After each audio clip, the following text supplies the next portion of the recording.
तो बिस्मिल्लाहिर्रहमानिर्रहीम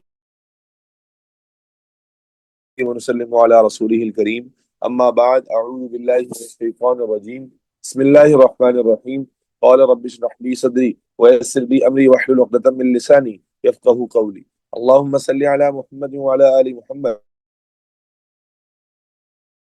इन्नका हमीदुम मजीद अल्लाहुम्मा बारिक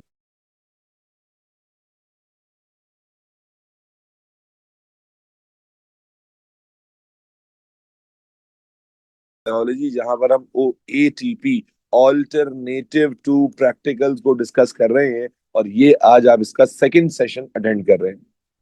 मेरे बच्चे, जो बातें हम फर्स्ट सेशन में ऑलरेडी कर चुके हैं थोड़ा सा क्विकली रिकॉल करा देता हूं। मैंने आपको बताया कि जीसीएसई स्टूडेंट्स के लिए पेपर 4 है, आईजीसीएसई स्टूडेंट्स के लिए पेपर 6 है। दोनों के लिए बना रखा है, दोनों का डिफिकल्टी लेवल सेम है, दोनों का वेटेज सेम। मैंने आपको पहले तो ये तसल्ली दी कि बेटा देखें, याद रखें कि एटीपी को अटेम्प्ट करने में खासतौर पे बायोलॉजी, केमिस्ट्री के एटीपी का नेचर अलग है, फिजिक्स के एटीपी का कंटेंट अलग है, लेकिन बायोलॉजी के एटीपी के अंदर सबसे पहले तो ये दिमाग में बिठा लेना है कि सिलेबस की लर्निंग एक तरफ है और एटीपी एक तरफ है। और मैंने आपको बताया कि out of 200 plus learning objectives only 16 topics हैं जो प्लांट्स हैं या एंजाइम से रिलेटेड होते हैं, जो कि एटीपी कंटेंट का पार्ट बनते हैं या बन सकते हैं। इसके अलावा थ्योरी की कोई गेम है ही नहीं। सारी की सारी जो स्कोरिंग है वो आपकी स्ट्रैटेजी है। जो हमने अल्हम्दुलिल्लाह आपने देखा कि जब हमने एक क्वेश्चन अटेम्प्ट किया तो उस क्वेश्चन के अंदर सारी स्कोरिंग ही स्ट्रैटेजी के ऊपर थी कि आप कौन सी गलती नहीं करें और स्कोर आप ले लें। और 10% जो है थियोरेटिकल कॉन्सेप्ट। मैंने आपके सामने पेपर पैटर्न ब्रेक किया। अब चूंकि गैप के बाद आ रहे हैं, आने वाले सेशंस में इंशाल्लाह तेजी से आप देखेंगे कंटेंट हमारा कवर हो जाएगा। और ये भी आपको अंदाजा हो गया कि ये कंटेंट हमारा कवरेज जो है वो हमारे ऊपर बर्डन नहीं है, बस क्लास लेना इंपॉर्टेंट है। जो बच्चा क्लास ले लेगा उसके बाद बर्डन नहीं है। जो बच्चा क्लास में नहीं है, बाद में रिकॉर्डिंग सुनूंगा, ये थोड़ा सा मुश्किल है, क्योंकि अब वो टाइम नहीं है कि फिर अलग से 2 घंटे निकालो रिकॉर्डिंग सुनने के लिए। जो है लगे हाथ पूरा करो। तो पेपर पैटर्न जो है, अगर आपका कोई दोस्त ऐसा है जो आज क्लास में नहीं है तो कोशिश किया करें उनको भी उठा दिया करें, जो नन्हे काके सुबह उठते नहीं है। चलें, तो बेटा मैंने आपको बताया था कि एटीपी के अंदर जो टॉपिक्स हम देखते हैं वो मैक्सिमम ये है एटीपी का फुल कंटेंट। ठीक है, ड्राइंग, मेजरमेंट, मैग्निफिकेशन, ग्राफ, उसमें plotting the graph, questions from the graph. उसके बाद इन्वेस्टिगेशन, एक्सपेरिमेंटल प्लानिंग में we have the planning, general question, similarities and dissimilarity. This is the total ATP content, you should have this in your mind. हर साल जो ATP आएगा वो इसी pattern में आता है। और मैंने आपको सेशन नंबर 1 में, इफ यू रिमेम्बर, पहला पार्ट ड्राइंग रिलेटेड 5 मार्क्स जो आपको मिलते हैं जिसमें से वो हमने इलेबोरेटेड तरीके से डिस्कस कर लिया था। मैंने बताया एटीपी जनरली एक हाई स्कोरिंग पेपर होता है, तो गुज़िश्ता 5 साल के अंदर जो ए ग्रेड है वो 32 to 33 में मिलता है बेयर मिनिमम। ये यानी मैक्सिमम इस स्कोर में पहुंचना ही पहुंचना है। अगर एक बच्चा 25 27 या 29 या 30 लेकर आता है तो एटीपी में पेपर में बी ग्रेड आ सकता है, या हो सकता है कि थ्रेशोल्ड थोड़ा नीचे आए तो ये आ जाए, लेकिन ये रिस्क है। तो क्या एटीपी में 32 33 लाया जा सकता है? तो बिल्कुल लाया क्या जा सकता है, बच्चे लाते हैं, मुतवातिर बच्चे लाते हैं। जो बच्चों को सर की बताई हुई बातें याद रहती हैं वो आसानी से ले आते हैं, जो सारा भूल जाते हैं, खुद से ट्राई करते हैं, वो नहीं कर पाते। अब यहां पर मैंने ड्राइंग का पार्ट आपके साथ ऑलरेडी बच्चों को डिस्कस कर लिया था। और ड्राइंग में मैंने आपको बताया था कि देखो, ड्राइंग कभी भी यूं नहीं आएगी कि बोलेगा ड्रॉ द स्ट्रक्चर। बोलेगा ये स्पेसिमेन मैंने दिया है, ये पिक्चर, ये डायग्राम मैंने दी है, इसकी डायग्राम ड्रॉ करो। तो इसका मतलब ये हुआ कि वही कंटेंट की गेम खत्म हो गई। स्पेसिमेन बना हुआ होगा, जब स्पेसिमेन बना हुआ है और उसे देख कर ड्रॉ करना है तो मेरे बच्चों, मैंने आपको बताया 2 पॉसिबिलिटीज है, सिलेबस से भी आ सकता है और अनसीन भी आ सकता है। चूंकि देख कर ड्रॉ करना है तो ये तो बचपन से आप करते थे ना कि फला जगह से ड्राइंग देखकर ड्रॉ होगी। और ड्राइंग देखकर ड्रॉ करने में मैंने आपको बताया कि भाई इसमें कोई सफाई के मार्क्स नहीं है, इसमें डायग्राम कितनी अच्छी और अपीलिंग लग रही है इसके मार्क्स नहीं है, बल्कि मार्क्स किस किस चीज के थे और सवाल कैसे कैसे आ रहा था। लार्ज ड्राइंग आएगी तो क्या करेंगे, अगर लेबलिंग का सवाल में जिक्र नहीं है तो लेबलिंग नहीं करेंगे। लार्ज ड्राइंग का क्राइटेरिया क्या होता है, ठीक है, ये देखो गलती में क्या करते हैं। अगर स्पेसिफाई कर दिया जाए कि 2x 3x डायग्राम बनानी है तो क्या करेंगे, ठीक है। फिर लार्ज ड्राइंग के साथ अगर लिखा हो कि मार्क्ड एरिया की डायग्राम बनानी है, जैसा कि यहाँ देखो लिखा हुआ है मार्क्ड एरिया, तो फिर सिर्फ मार्क्ड एरिया ही की डायग्राम बनानी होती है। इसी तरह बेटा कोशिश करें, फोकस करें तो उधर नहीं जाए। फिर make a large label diagram of a given specimen. अब अगर लार्ज लेबल डायग्राम आ गई है तो फिर लेबलिंग करनी है, और फिर लेबलिंग के अपने रूल्स से। क्या रूल थे? लेबलिंग भाई एक साइड पर करनी है, या तो सारी ऊपर करनी है, या तो सारी नीचे करनी है, तो सारी राइट पे करनी है, तो सारी लेफ्ट पे करनी है। Always better to go for the right side. तो आप लेफ्ट करके डायग्राम ड्रॉ करें, राइट पर लेबलिंग की जगह छोड़ें। लाइंस को यूज करना है, पेंसिल से लेबलिंग होगी, एरो यूज नहीं होगा। स्ट्रक्चर प्रॉपर्ली टच होना चाहिए, और लेबलिंग बोल्ड लेटर्स में होनी चाहिए। सारी बातें आपको रूल्स वाइज यहाँ लिखवाई हुई हैं, कल कोई रिपीट करना हो तो रिपीट कर लेंगे। ये देखिए लेबलिंग मैंने की हुई है, बोल्ड लेटर्स के अंदर लेबलिंग करनी है, पेंसिल से लेबलिंग करनी है, एक साइड पर लेबलिंग करनी है। जो गलती है देखो मैंने यहाँ दिखाया हुआ भी था कि भाई ये गलती है, मिस्टेक कैसे है कि डीएनए को लेबल करने चाह रहे हैं, जल्दबाजी में लाइन खींची है, अब यहाँ स्ट्रक्चर टच ही नहीं हो रहा। जब टच नहीं हो रहा तो मार्क्स कट जाएंगे। इसी तरह फिर जनरल रूल्स डायग्राम मेकिंग के क्या थे, तो मैंने आपको बताया शार्प पेंसिल होगी, शेडिंग वगैरह का सारा कुछ बताया। स्केची लाइंस नहीं होंगी, डिसकंटिन्यूअस लाइंस नहीं होंगी। ठीक है, डिसकंटिन्यूअस लाइंस नहीं होंगी, इस तरह से लाइन नहीं होगी, या अल्लाह भला करे इस तरह से लाइन नहीं होगी, इन सबके मार्क्स कटेंगे। और उसके बाद फिर मैंने आपको आखिरी बात जो बताई थी, जहां पर हमारे सेशन कंप्लीट हो गया था, वो था मेरा कि आपकी डायग्राम में जो ओरिएंटेशन है, भाई अहमद नसर और एवरीबडी एल्स, चैट बॉक्स में I don't want any irrelevant thing बच्चे।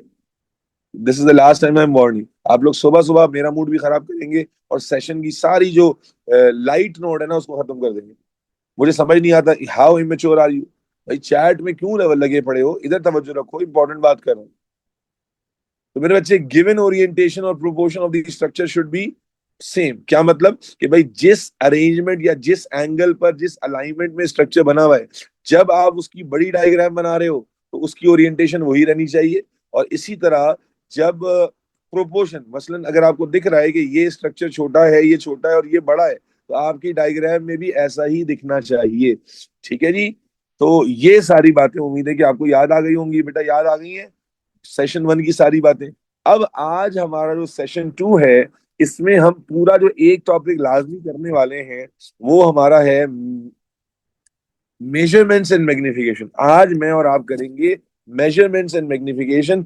अगर जल्दी हो गया तो मैं तीसरे टॉपिक का भी हाफ कंटेंट कराने का इरादा रखता हूं, लेकिन अगर जल्दी नहीं हो सका तो फिर आज एक ही टॉपिक पर हम लोग जो है रिलाई करेंगे इंशाअल्लाह ताला। ठीक है जी। तो हेडिंग बनाएंगे measurements and magnification. Again, a very scoring part, beta. Again, a very scoring part. Measurements and magnification. मैंने लास्ट क्लास में भी एक बात बताई थी, दोबारा मैं दोहरा देता हूं ताकि बच्चों के दिमाग में दोबारा फ्रेश हो जाए। एटीपी में ना एग्जामिनर की इंस्ट्रक्शंस को पढ़ना सही से बड़ा जरूरी है, वरना आप खामा खा की वर्किंग करोगे और उसके वो करनी नहीं होगी। जैसे अभी मैं जो आपको पढ़ा रहा हूँ, मैंने लास्ट क्लास में भी कहा था, इस सिर्फ सुनो और अटेंटिव होकर जवाब दो बस। जब मैं कह दूं कि बात खत्म हो गई, जितनी भी फिर क्वेरीज रह जाएं आप मुझसे पूछ लें, मैं आपको बता दूंगा। लेकिन दरमियान में इधर मैं बता रहा हूँ केस वन, आप केस थ्री पूछेंगे, तो मैं केस वन छोड़ के केस थ्री तो नहीं बताऊंगा, उस तरह क्लास का पूरा डिसिप्लिन खराब होगा। इसलिए मेरा एक सीक्वेंस है, उस सीक्वेंस में मैं आपको चीजें आंसर करता जाऊंगा इंशाल्लाह ताला। बेटा मेजरमेंट्स और मैग्निफिकेशन का जनाब आली हमारे पास सेकंड टॉपिक आ रहा है। अगेन ये भी आपको एग्जाम में 5 मार्क्स देता है, आपको 5 सॉलिड मार्क्स मिलते हैं मेजरमेंट और मैग्निफिकेशन के टॉपिक से। सबसे पहले बात कर लेते हैं मेजरमेंट्स की। सबसे पहले बात करते हैं मेजरमेंट्स की। मेजरमेंट्स रीडिंग को कहते हैं। बेटा याद रखें, याद रखें, आपको बायोलॉजी एटीपी के अंदर, यहां मैं लिख भी देता हूं, all measurements are done in millimeter only. This is very important to understand. No excuses. क्या कहा हमने कि तमाम मेजरमेंट्स जो आप करेंगे वो मिलीमीटर्स में होंगी, वो मिलीमीटर्स में होंगी, वो मिलीमीटर्स में होंगी, वो मिलीमीटर्स में होंगी। अब नॉर्मली जो स्केल आप यूज करते हैं उस पर बाज दफा मिलीमीटर होता है, लेकिन नॉर्मली स्केल पे इंच और सेंटीमीटर होता है। तो याद रखें, अब आप कहें सर मिलीमीटर में करना है तो बस सही कर लेंगे, नहीं बेटा, इट्स नॉट दैट इजी। बच्चे बहुत ज्यादा भंड मारते हैं। बायोलॉजी में एग्जामिनर जानबूझकर आपको 2 यूनिट्स दे रहा होगा, ठीक है, मिलीमीटर बाज दफा देगा ही नहीं आपको, बल्कि एग्जामिनर आपको कहेगा कि भाई sometimes examiner will give you centimetre as a unit. समझ आ रही है? सेंटीमीटर देगा आपको, समटाइम्स एग्जामिनर आपको माइक्रोमीटर देगा, सेंटीमीटर देगा या माइक्रोमीटर देगा, ये बहुत कॉमन है। और अगर आप इसकी जर्नी को देखें तो दरमियान में आता है मिलीमीटर। सेंटीमीटर यहाँ सबसे बड़ा यूनिट है, फिर मिलीमीटर है, फिर माइक्रोमीटर है। और अगर मैं इसका रिलेशन बेटा आपको समझाना चाहूं, उम्मीद है आप एक दफा में समझ जाएंगे। सो सेंटीमीटर को मिलीमीटर में कन्वर्ट करने के लिए आप इसको मल्टीप्लाई करते हो 10 से, सेंटीमीटर को मिलीमीटर में कन्वर्ट करने के लिए आप मल्टीप्लाई करते हो 10 से। मैं भी करके भी दिखाता हूं, मतलब एग्जांपल के तौर पर। सेंटीमीटर बड़ा यूनिट है, वी हैव, भाई फिजिक्स में यूनिट एंड मेजरमेंट्स पढ़कर आए हो ना, फिजिक्स में सारे बच्चे यूनिट्स एंड मेजरमेंट्स पढ़कर आए हो, तो उम्मीद करता हूं आपको आएगा। सेंटीमीटर है, मीटर नहीं है। बायोलॉजी के अंदर सारी मेजरमेंट्स जो आप करोगे, फॉर्मूला आप लगाओगे, तो उसमें आप यूनिट कौन सा यूज करोगे, जो आंसर आप दोगे वो मिलीमीटर में होगा। और मिलीमीटर दरमियान में पड़ रहा है, इसके एक तरफ सेंटी है, ये दिमाग में बिठाओ, और एक तरफ माइक्रो है। तो सेंटीमीटर सबसे बड़ा यूनिट है इसमें, मिलीमीटर उससे छोटा यूनिट है, और माइक्रोमीटर ऑब्वियसली बहुत छोटा यूनिट है। तो सेंटीमीटर से मिलीमीटर जाने के लिए क्या करना है, value should be multiplied by 10। And millimetre से माइक्रोमीटर में जाने में value should be multiplied by 1000, not 10 और not 100। Value should be multiplied by 1000 और 10 की पावर 3। ये देखो 100 आ गया ना, दिव्या में भंड मार दिया ना। तो that is a very common issue कि मेजरमेंट के क्वेश्चंस में आप शुरू में ही फंस जाते हो। व्हाई ईशाल? The reason is very simple कि आप मेजरमेंट ही गलत कर देते हो, आप यूनिट ही गलत लगा देते हो, कैलकुलेशन गलत कर दी, अब आपने सारा जो है ना वो आगे का पार्ट गलत हो गया। अब एग्जामिनर अगर आपको एरर कह दी तो ईसीएफ देता है तो ठीक, नहीं देता तो गए, लसन लग गए आपके। क्या कहा मैंने कि मेरे बच्चों, बहुत आसान है, सेंटी से मिली में मल्टीप्लाई बाय 10, मिली से माइक्रो में मल्टीप्लाई बाय 1000 और 10 की पावर 3। अगर रिवर्स करना हो तो कॉमन सेंस है, माइक्रो से मिली में आना होगा तो क्या हो जाएगा, डिवाइडेड बाय 1000 हो जाएगा, या डिवाइडेड बाय 10 की पावर 3 हो जाएगा। ठीक है ना? इसी तरह मिलीमीटर से माइक्रोमीटर में, सॉरी सेंटीमीटर में आना हो तो डिवाइडेड बाय 10 हो जाएगा। जरा इसकी कुछ प्रैक्टिस कर लेते हैं जल्दी से।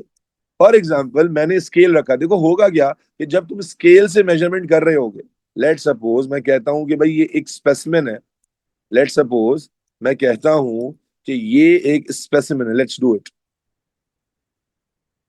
और एग्जामिनर ने, बल्कि इसको ऐसे रख, keep it very simple for now, late suppose ये एक स्पेसिमेन है, और एग्जामिनर कहता है कि इसमें पॉइंट ए से पॉइंट बी को मेजर करें, पॉइंट ए से पॉइंट बी को मेजर करें। तो याद रखें, आप तो मेजर करेंगे स्केल से ना, अबे हाँ ना बोल यार, स्केल से मेजर करोगे। तो अब आपके स्केल में सेंटीमीटर होते हैं, मिलीमीटर आमतौर पर नहीं होते। बात समझ आ रही है? तो इसलिए मेरे बच्चे यहां पर भंड नहीं मारना, या मारने का बड़ा चांस रहता है। अब आप क्या रखोगे बेटा, स्केल रखोगे इन दो पॉइंट्स के दरमियान, स्केल रखोगे इन दो पॉइंट्स के दरमियान। क्या रीडिंग आ रही है, can you read this? This is 2.6 I guess, yes और no? Can you all read this? This seems to be 2.6 absolutely, yes? Is everybody clear about it?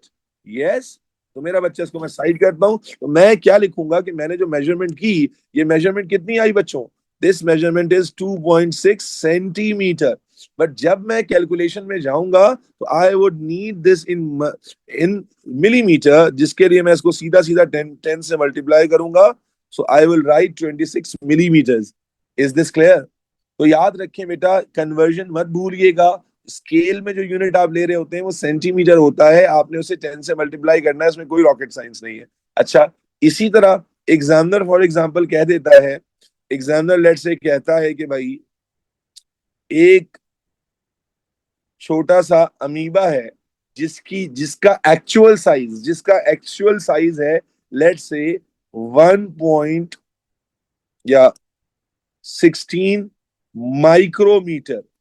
क्या कहता है एग्जामिनर कि भाई एक अमीबा है जिसका साइज है 16 माइक्रोमीटर। तो आपको इस वैल्यू को भी किस में कन्वर्ट करना है भाई? मिलीमीटर में। सर ने क्या बताया, कैसे कन्वर्ट करना है? 16 माइक्रोमीटर है मेरे बच्चे। इसका सीधा तरीका क्या है कि आप डिवाइडेड बाय 1000 करते हैं। अगर आपको मैथ्स और फिजिक्स अच्छे से आती है तो आप सिंपली 10 की पावर -3 लगा दें, दैट इज, भाई डिवाइडेड बाय 10 की पावर 3 है ना, तो आप सिंपली 10⁻³ लगा दें, no issues at all, calculator की जरूरत भी नहीं पड़ेगी। और अगर कोई बच्चा कहता है नहीं सर ये वाला, तो हालांकि ये सबसे आसान है, आपको याद होना चाहिए कि भाई ये 10⁻³ से डिवाइड होगा, तो 10⁻³ जब नीचे होती है तो ये है, ऊपर आएगी तो -3 हो जाएगा, यस और नो। तो जस्ट पुट 16 इंटू 10⁻³। और अगर आप ये करके देखना चाहें तो कैलकुलेटर आपको क्या आंसर देगा, कैलकुलेटर आपको 1000 से डिवाइड करके आंसर दे देगा 0 पॉइंट, क्या दे रहा है भाई, 0.016 मिलीमीटर, है ना, 0.0। तो दोनों सेम वैल्यूज हैं। बहुत सारे हमारे ओ लेवल के बच्चे होते हैं, मुझे हैरानी होती है कि ये मैथ्स फिजिक्स में क्या करते हैं, दोनों एक ही बात है। मैं लिखूं 16 एक्सपोनेंशियल -3, ये भी वही है और ये भी वही है 0.016, ये बस एक्सपोनेंशियल फॉर्म में लिखा हुआ है, ये नॉर्मल फॉर्म में लिखा हुआ है। वानिया कह रही है कैलकुलेटर अलाउ होगा, माशाल्लाह। किस महाशय ने आपको बताया है कि कैलकुलेटर अलाउड नहीं है भाई, किस महाशय ने आपको बताया है कि कैलकुलेटर अलाउ नहीं है, या अल्लाह रहम फरमा, या अल्लाह रहम फरमा। अरे भाई बिल्कुल अलाउड होगा, एग्जामिनर को पता है भाई, ये आपको यूपीएससी का एग्जाम दे रहे हो क्या, कैलकुलेटर बिल्कुल अलाउड है भाई, ठीक है, कैलकुलेटर बिल्कुल अलाउड है। बेटा ये बात थोड़ी थोड़ी समझ में आ गई, मेजरमेंट को लेकर बात क्लियर हो गई, यस और नो एवरीबॉडी। तो मेजरमेंट्स के बारे में बस आगे बढ़ूंगा। मेजरमेंट्स एवरीबॉडी प्लीज से वंस, मेजरमेंट कौन से यूनिट में करेंगे, जो मेजरमेंट आपको करनी है कैलकुलेशन में वो हमेशा मिलीमीटर में होगी। अगर एग्जामिनर माइक्रो में देगा तब भी मिली में कन्वर्ट होगा, एग्जामिनर सेंटी में देगा तब भी मिली में कन्वर्ट होगा।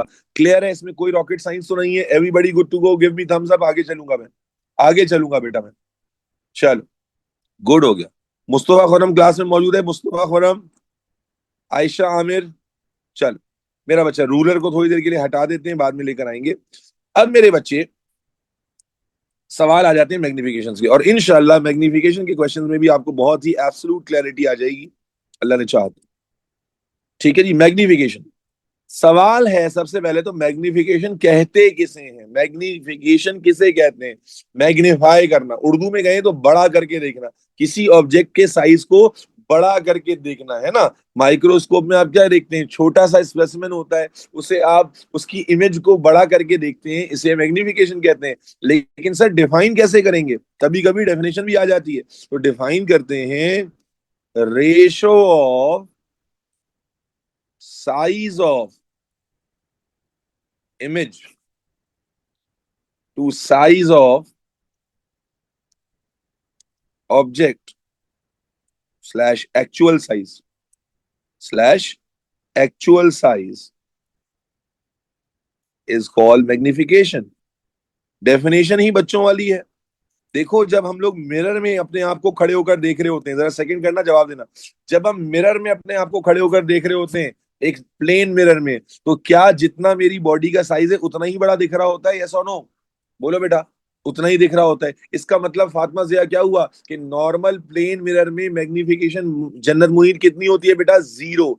नॉर्मल प्लेन मिरर में मैग्निफिकेशन कितनी हुई, 0, क्योंकि उसने तो साइज को बड़ा ही नहीं किया, है ना।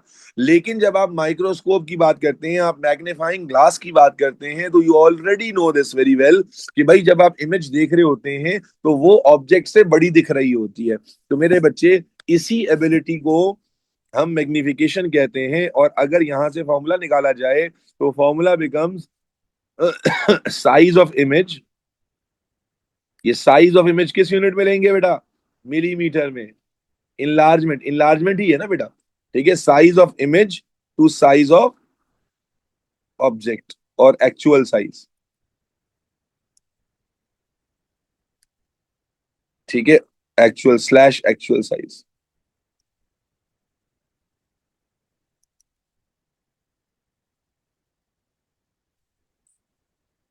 जी किसी बच्चे ने लिखा है सर मिरर के अंदर मैग्निफिकेशन 1 होगी, जी हाँ मैं करेक्ट कर लेता हूं अपने आप को, 0 नहीं कहेंगे, क्योंकि वहां जो साइज ऑफ ऑब्जेक्ट है वही साइज ऑफ इमेज है, तो मैग्निफिकेशन 1 कहलाएगी। बिल्कुल ठीक फरमाया आपने, 0 नहीं, मैं गलत कह गया बोलते हुए, खैर मेरा मकसद नहीं था 0 कहना, लेकिन जबान से निकल गया। तो मैंने क्या कहा, size of image to size of object.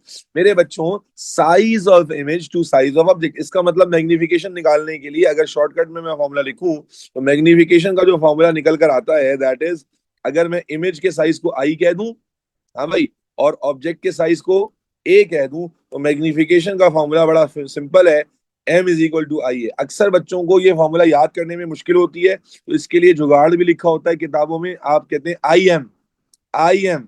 अब आई एम क्या होता है? जब आप यूं लिख देते हैं आई एम, तो बात आपको याद रहती है कि यार आई था, अगर मैग्निफिकेशन का फॉर्मूला बनाना होगा तो ए यहां जाकर क्या हो जाएगा बेटा? डिवाइड। एग्जाम में फॉर्मूला नहीं गिवन होगा बच्चों, एग्जाम में फॉर्मूला गिवन नहीं होगा। सर हमें इसको मियाँ करके सिखाया है स्कूल में, मियाँ करके सिखाया है। मुझे गड़बड़ लगती है मियाँ में ये कि बच्चे आप फिर भूल ही जाओगे, ये तो मल्टीप्लीकेशन शो हो रही है आई और ए के दरमियान, भंड मार दोगे ना। समझ गए? तो आई एम में क्या है कि जब आप एम निकालने जाओगे, बताओ बेटा, जब आप एम निकालने जाओगे तो जाहिर है ए को यहाँ डिवाइड कराओगे ना, यस और नो? ए को डिवाइड कराओगे तो automatically the formula will correct itself. Is this clear? तो मेरे बच्चों, मेरे नौले वालों, वैसे तो आप सिंपली याद रखो size of image upon size of object, कि ऑब्जेक्ट के मुकाबले में इमेज कितनी बड़ी है। इमेज जितनी बड़ी होती जाएगी, बोलो बेटा, इमेज जितनी बड़ी होती चली जाएगी, इमेज जितनी बड़ी होती चली जाएगी, मैग्निफिकेशन उतनी, बोलो यार, ज्यादा होगी। यस और नो? इमेज का साइज जितना बढ़ता जाएगा, एमन मुर्तकी, एमन सुहेल, कुणाल मकवाना, इमेज का साइज जितना ज्यादा होगा और एक्चुअल इमेज, एक्चुअल ऑब्जेक्ट का साइज जितना कम होगा, हम कहेंगे क्रिस्टल पेरेरा कि मैग्निफिकेशन उतनी ज्यादा है। सारा बात समझ में आ रही है? अनम, वानिया, रेहाम, चले भाई। क्या है भाई? वेरी सिंपल बात है कि भाई मैग्निफिकेशन, जब इमेज का साइज बढ़ता जाएगा और एक्चुअल उतनी छोटी है, इमेज बहुत बड़ी होती जा रही है, वी विल से कि मैग्निफिकेशन ज्यादा हो रही है। कोई उम्मीद है कि इशू नहीं होगा। और फॉर्मूला को याद रखने की ट्रिक मैंने क्या बोला? Remember I am. ठीक है, आई एम में फायदा क्या होता है कि you can not go wrong, you can not go wrong. आप आई एम का फॉर्मूला याद रखते हैं तो मैग्निफिकेशन निकालने के लिए भी खुद ब खुद ड्राइव कर लेते हैं। ठीक है, अब सवाल ये है कि बेटा मैग्निफिकेशन के क्वेश्चंस कैसे आते हैं? बेटा मैग्निफिकेशन के क्वेश्चन सर आपको बताने वाले हैं क्रैक करके, आसान करके। चार केसेस हैं मैग्निफिकेशन के, चार तरह के क्वेश्चंस आते हैं। एंड चौथे टाइप का जो क्वेश्चन है ना, वो तीसरे और चौथे टाइप का क्वेश्चन जो है, अगर आपने किसी तगड़े टीचर के साथ नहीं किया हुआ है या आपने प्रैक्टिस नहीं की हुई है, तो आप तीसरे और चौथे टाइप के क्वेश्चन में लाजमी गलती करते हैं, और चौथे में तो बिल्कुल करते हैं। अभी मैं जब करूंगा तो आप जिसने ए स्कूल में किया हुआ भी है, उम्मीद करता हूं कि वो बात, वो मुझे एविडेंस दे देगा कि उसे ये नहीं आता। सही, ऑब्जेक्ट साइज मिलीमीटर में होता है। अनम, देखो मैंने पहले बताया, अभी मैं क्वेश्चंस कराऊंगा तो बात समझ में आ जाएगी आपको। एग्जामिनर ने किसी भी यूनिट में साइज दिया हो, आप जब उसे फॉर्मूला में यूज करेंगे तो किस में कन्वर्ट करोगे? मिलीमीटर में। बात समझ आ गई? एग्जामिनर ने किसी भी यूनिट में साइज दिया हो, आप उसे मिलीमीटर में कन्वर्ट करके इस्तेमाल करोगे। ठीक है, चलें केस वन से शुरू करें बेटा, यहां तक क्लियर? अच्छा एक बात रह गई। अब भाई मैग्निफिकेशन में एक और बात बड़ी इंपॉर्टेंट है। मैग्निफिकेशन में बहुत एक इंपॉर्टेंट बात यह है कि मैग्निफिकेशन का यूनिट क्या होता है। देखो मैग्निफिकेशन का कोई यूनिट नहीं होता, क्योंकि आप जानते हैं कि भाई यूनिट यहां पर भी मिलीमीटर है, यहां पर भी मिलीमीटर है, तो मिलीमीटर से मिलीमीटर क्या हो जाएगा? कैंसिल हो जाएगा। लेकिन मैग्निफिकेशन को शो करने के लिए आप या तो वैल्यू के आगे टाइम्स लिखते हैं, और आप कहते हैं टाइम्स 4। फॉर एग्जाम्पल अगर आपकी मैग्निफिकेशन 4 आई है, तो आप उसे टाइम्स या एक्स कह लें, टाइम्स 4 लिखते हैं। याद रखें, this is not the form which is acceptable. अगर मैंने यूं लिखा 4x, बस एग्जामिनर काट देगा इसको। 4x पर कोई नंबर नहीं है, 4x नहीं है, ये ऐसा है कि 4 लिख के क्रॉस मार दिया, 4 लिखकर क्रॉस मार दिया। Are you getting my point? याद रखें, मैग्निफिकेशन जब आपको लिखनी होती है आंसर में, तो या तो आप लिखते हैं 4 टाइम्स, या आप लिखेंगे टाइम्स 4, यानी मल्टीप्लाई का साइन लगाएंगे और उसके बाद 4 लिखेंगे। 4x is not the representation. Sir times 4 लिखना जरूरी है? टाइम्स 4 लिखना जरूरी है, क्या मतलब? समझा नहीं मैं। 4 टाइम्स लिख लें या x और 4 लिख लें, ऐसे ना लिखें 4। समझ आ रही है भाई? Arrows on the formula again. भाई दोबारा रिपीट करने के लिए मत कहा करो, ये कोई बच्चों वाली बातें मैं कर रहा हूं, पता नहीं आप लोग दरमियान में कहां खो जाते हो, मैं फिर भी कर देता हूं। मेरे बच्चे क्या कहा मैंने? यहां मैंने बताया था कि फॉर्मूला से हमें पता चल रहा है कि इमेज साइज और मैग्निफिकेशन में डायरेक्ट रिलेशन है। यानी इमेज साइज जितना बड़ा होता चला जाएगा, इसका मतलब मैग्निफिकेशन उतनी ज्यादा है, या एक्चुअल साइज जितना छोटा है, मैग्निफिकेशन उतनी ज्यादा हो जाएगी, ये बताया था। अगर नहीं लिखा तो यार ये कैसा सवाल है? मैं आपको स्ट्रेटेजी बता रहा हूँ, ये कैसा सवाल है तुम लोगों का कि सर नहीं लिखा तो मार्क्स कटेंगे। अबे तो मैं ये क्यों बता रहा हूँ, पागल हूं मैं? यहां मैंने लिख के क्रॉस भी लगा के दिखाया कि भाई ये नहीं करना है। ये कैसा सवाल है कि सर अगर ऐसा ना करें तो मार्क कटेंगे? अबे तो करके आ जाओ। ये क्या बातें कर रहे हो यार। अल्लाह के वलियों, अगर क्वेश्चन में नहीं लिखा कि कन्वर्ट करना है, या अल्लाह या अल्लाह या अल्लाह या अल्लाह, ए मेरे अल्लाह, मैंने क्या लिखा शुरू में? All measurements are done in millimetre only. यहां पर जब लिख दिया मैंने all measurements are done in millimetre only, तो अब नहीं लिखा या लिखे पे डिपेंडेंट ही नहीं है ना भाई। हाँ, अगर वो लिख दे कि फाइनल आंसर उसे माइक्रोमीटर में चाहिए, तो आप मिलीमीटर में कैलकुलेशन करने के बाद फिर माइक्रोमीटर में आंसर दोगे, क्योंकि उसने लिखा हुआ है कि माइक्रोमीटर में चाहिए। वरना your calculations would always be, बोलो, इन मिलीमीटर्स। ठीक है, मैं बहुत क्लियर बात कर रहा हूं। पता नहीं शायद नींद की वजह से आप दिमाग में उसे एक दफा में बिठा नहीं पा रहे। शहीर जाग गए हैं कि सर टाइम फोर वाला समझा दें। मैंने कहा कि जब मैग्नीफिकेशन का आप आंसर निकालोगे तो कोई वैल्यू आएगी, और उस वैल्यू को अब आप ऐसे लिख के नहीं आ जाओगे। या तो उसके आगे लिखोगे, जैसे फोर आ गया तो लिखोगे फोर टाइम्स, या लिखोगे ऐसे मल्टीप्लाई का साइन लगा के फोर लिखोगे, ऐसे नहीं लिखोगे। ठीक है, ये नहीं लिखना है। ऐसे या ऐसे लिखोगे तो एक्सेप्ट होगा। आखिरी बात समझ लें कि बेटा मैग्निफिकेशन के आंसर्स अगर डेसिमल्स में आ रहे हो, मैग्निफिकेशन के आंसर्स अगर डेसिमल्स में आ रहे हो, तो याद रखें, decimal values are always round off to one decimal place only. आप अगर मैग्निफिकेशन का आंसर जो है वो डेसिमल में आ रहा हो, तो आप उसे वन डेसिमल प्लेस में राउंड ऑफ करके लिखेंगे। मसलन अगर आंसर आ रहा है मैग्निफिकेशन का, लेट सपोज 8.68342, तो आप ये लिख के नहीं आ जाओगे पूरा, आप अपना वर्किंग में ही आंसर लिखोगे, फिर इसको राउंड ऑफ करोगे। और अगर इसको राउंड ऑफ करके लिखना है तो क्या बन जाएगा भाई, बोलो? दिस वुड बिकम, बोलो भाई क्या बन जाएगा? This would become 8.7। यस और नो? और फिर या तो मैं लिख कर आऊंगा 8.7 टाइम्स, या क्या लिख के आऊंगा जन्नत, टाइम्स 8.7। समझ आ रही है बात? छोटी छोटी बातें। अगर मैग्निफिकेशन में लिख कर आऊंगा, तो भाई अगर मेरा आंसर कैलकुलेटर में इस तरह का आ रहा था आज का, तो मैं ऐसे नहीं लिख दूंगा फाइनल आंसर। फाइनल आंसर को राउंड ऑफ करना होगा वन डेसिमल प्लेस में। अगर एग्जामिनर ने कहा है कि राउंड ऑफ खत्म, यानी पूरा होल नंबर कर दें, डेसिमल खत्म कर दें, तो फिर करेंगे, वरना नहीं। नॉर्मल क्या तरीकेकार, स्टैंडर्ड क्या है, वन डेसिमल प्लेस में क्या करेंगे भाई, राउंड ऑफ कर देंगे, और साथ में टाइम या इस तरह करके लिख के आ जाओगे। मैं दोबारा बातें बता देता हूँ, फिर केसेस की तरफ चलता हूँ। मैग्निफिकेशन क्या होती है? इमेज का साइज अपॉन एक्चुअल साइज। ठीक है, फॉर्मूला क्या है? आई एम या I upon a, whatever you say. Magnification लिखते हुए कोई यूनिट तो नहीं है, लेकिन साथ में टाइम्स लिखते हैं या शुरू में मल्टीप्लाई का साइन लगाते हैं। ठीक है, उसके बाद कहता है भाई डेसिमल वैल्यू, सर ने बताया कि always written with one decimal place. अगर आपके पास बड़ा आंसर आ रहा है तो मेरे बच्चे डेसिमल प्लेसेस को वन डेसिमल प्लेस पर राउंड ऑफ करके लिखेंगे। ठीक है जी, माशाल्लाह। हिबा वसीम, थोड़ा कॉमन सेंस है आपके पास। मैग्निफिकेशन में बड़ा हो रहा है, साइज बड़ा हो रहा है, तो आंसर वन से छोटा कैसे आ जाएगा? है भाई हिबा? मुझे बताइए। अब आपने सवाल पूछा, मेरा भी सवाल है, आप उसका जवाब दीजिएगा जी।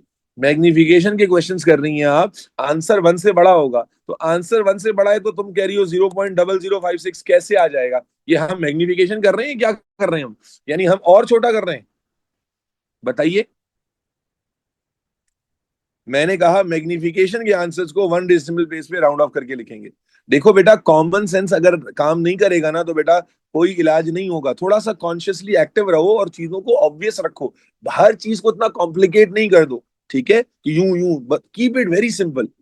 ओके, एक्चुअल लेंथ होगा मेरे बच्चे। मैंने क्या ये बात आपको एग्जामिनर की रेफरेंस से बोली कि एग्जामिनर अगर बता रहा है यूं करना है, यूं करना है, अगर एक्चुअल लेंथ आएगा तब भी आप यही काम करोगे। ठीक है, चलो। और अगर एग्जामिनर नहीं कह रहा तो नहीं करना। अब आ जाएं केसेस की तरफ। चले जी, मेरे बच्चों, मेरे नौनिहालों, अब मैग्निफिकेशन के जो क्वेश्चंस हैं, हमें ये चार वैरायटी में नजर आते हैं, और मैं इन्हें केस वाइज बता देता हूं ताकि आप अच्छे से रिलेट कर पाए। और फिर मैं आपको डिस्क्लेमर दे दूं भाई कि जो बताया जा रहा है उसको गौर से सुने, तो कोई मुश्किल बात है नहीं। तवज्जो रखें बेटा। केस वन क्या होता है बेटा? केस वन हम कह देते हैं ऐसे केस को जहां पर एग्जामिनर आपको, तवज्जो रखेंगे बेटा, एग्जामिनर आपको एक्चुअल साइज दे देता है। एग्जामिनर आपको एक्चुअल साइज गिवन होगा स्पेसिमेन का, ठीक है जी। इमेज साइज आपको एक्चुअल साइज गिवन होगा, इमेज साइज नहीं पता होगा, और मैग्निफिकेशन भी नहीं पता होगी। समझ आ रही है बात? आपको पहले टाइप का क्वेश्चन क्या है जिसमें एक्चुअल साइज गिवन होगा, इमेज साइज नहीं पता होगा, और मैग्निफिकेशन गिवन होगी। फॉर एग्जांपल, एग्जामिनर कहता है, लेट सपोज ये आपका पीस ऑफ पेपर है, एग्जामिनर कहता है कि भाई let's say we have got, let's suppose we have got okay a shape of pollen. Let suppose examiner ने, या चलो पॉलन भी नहीं, लेट सपोज एग्जामिनर ने आपको कोई रैंडम सी इमेज दे दी। एग्जामिनर ने बोला कि भाई ये एक स्पेसिमेन है, ये क्या है भाई, एक स्पेसिमेन। और एग्जामिनर कहता है कि इसका जो साइज है, लेट सपोज वो है 2 माइक्रोमीटर। कितना साइज है भाई? 2 माइक्रोमीटर। कितना साइज है बच्चे? 2 माइक्रोमीटर का साइज है। अब मेरी जान के टोटे, एग्जाम मुझे बताएं, क्या ये जो स्पेसिमेन उसने ड्रॉ करके दिया हुआ है, ये जो स्पेसिमेन उसने ड्रॉ करके दिया हुआ है, क्या ये 2 माइक्रोमीटर का लग रहा है आपको? क्या ये 2 माइक्रोमीटर? नहीं। यहां पर बच्चे ना बड़ा कंफ्यूज हो जाते हैं कि शायद ये जो स्पेसिमेन दिया हुआ है ये 2 माइक्रोमीटर का है। और एग्जामिनर मेरे बच्चों आपको क्या कहता है, यहां आमतौर पे ना इस तरह मार्किंग करके दे देता है, बोलता है कि आप इसका मैग्निफिकेशन निकालिए। इसका क्या निकालें भाई? मैग्निफिकेशन निकालिए। तो हमने कहा यार ये वाली वैल्यू क्या होगी बच्चों, बोले this is actual size, this is actual size. अब इमेज साइज आपको निकालना होगा खुद से। कैसे निकालोगे इमेज साइज? तो बेटा ये क्या बनी हुई है, क्या ये ऑब्जेक्ट बना हुआ है या इमेज बनी हुई है? जल्दी से बता दें भाई। क्या अगर ये ऑब्जेक्ट बना हुआ होता, बेटा बताइए, क्या अगर ये ऑब्जेक्ट बना हुआ होता तो क्या ये 2 माइक्रोमीटर का साइज है? ये is this size a 2 micrometre size? No. अक्सर बच्चे फेल टू रियलाइज कि this is already a given image. तो मेरी जान के टोटे, आपने कुछ नहीं करना है, स्केल लेना है, ठीक है, स्केल लेना है, और जो मार्किंग पॉइंट उसने दिया हुआ है क्रॉस मार के, वहां स्केल रखना है और रीडिंग ले लेनी है। क्या रीडिंग आ रही है भाई? Can you see that? Can you see that बेटा? रीडिंग क्या बन रही है अगर मैं बहुत केयरफुली इसको रखने की कोशिश करूं?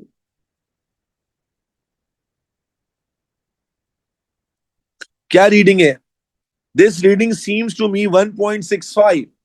यहां तो बड़ी एक्यूरेटली और क्लैरिटी से नजर आ रही है, 1.65 लग रही है to be very exact. Can you all see that? 1.6 इस केस में 1.65 लग रही है, ठीक है। तो मैं रूलर को हटा देता हूं और फिर चलते हैं कैलकुलेशन पर। इसका मतलब जो मेरा आई आ रहा है बच्चों, वो कितना आ रहा है बोलिए? 1.65। अब मेरे बच्चे ये क्या है? सेंटीमीटर है। ये क्या है बेटा? सेंटीमीटर। अब वर्किंग शुरू कर लेते हैं। तो सर ने कहा एक्चुअल साइज गिवन था 2 माइक्रोमीटर। बेटा इसको भी किस में कन्वर्ट करेंगे? जल्दी से किस में कन्वर्ट करेंगे? मिलीमीटर में। मैंने आपको बताया था कन्वर्ट करने के लिए कीप इट वेरी सिंपल, 2 × 10⁻³ लगा दें तो ये बन जाएगा 2 exponential-3 मिलीमीटर। यस और नो? ठीक है, वक्त बचेगा। इसी तरह मेरे बच्चों, इमेज साइज आपने निकाला कितना? 1 पॉइंट, बोलो यार, 1.65 सेंटीमीटर। शो करना के सेंटीमीटर में निकला, फिर इसको ×10 कर दोगे तो कितना हो जाएगा बेटा? ये 16.5 मिलीमीटर। बेटा वर्किंग समझ में आ रही है सारे बच्चों को क्लास में जो मौजूद है? Everybody in my class? 160। अब आपके पास फॉर्मूला है, मैग्निफिकेशन निकालनी थी। व्हाट वाज द फॉर्मूला बेटा मैग्निफिकेशन का? आई अपॉन, बोलो भाई, आई अपॉन ए। अब आई की जगह आपने रखा, क्या रखा भाई? 16.5। और ए की जगह क्या रखा बेटा? 2 exponential-3 या 0.002। सॉल्व करें, कितनी मैग्निफिकेशन आ रही है जल्दी से बताएंगे? कितनी मैग्निफिकेशन आ रही है सॉल्व करने से? क्या बात है, यही आ रहा है सबका? क्या यही आ रहा है भाई सबका? टाइम्स 8250। इसका मतलब ये हुआ कि भाई इस डायग्राम में हमारी मैग्निफिकेशन है 8250, यानी जो एक्चुअल स्पेसिमेन था उससे 8250 टाइम्स बड़ी ये इमेज बनी हुई है। Are we all absolutely clear? Very simple questions, very simple question. हमने कहा कि भाई आपको एक्चुअल साइज एग्जामिनर ने दे दिया, इमेज साइज हम निकाल रहे हैं, और उसके बाद मैग्निफिकेशन भी हम खुद ही निकालेंगे। मैग्निफिकेशन भी हम खुद निकालेंगे। Is this clear? Is this clear? अच्छा, बेहतरीन हो गया। अब मेरा बच्चा, केस टू, कोई कंफ्यूजन तो नहीं है ना किसी को? चलो केस टू की बात करते हैं। केस टू क्या है? स्टैंडर्ड फॉर्म में आंसर नहीं भाई, जो आ रहा है ऐसे ऐसे लिख के आना है, कोई और कोई फॉर्म हम कन्वर्ट नहीं करनी। केस टू आ, केस टू में क्या होता है बेटा?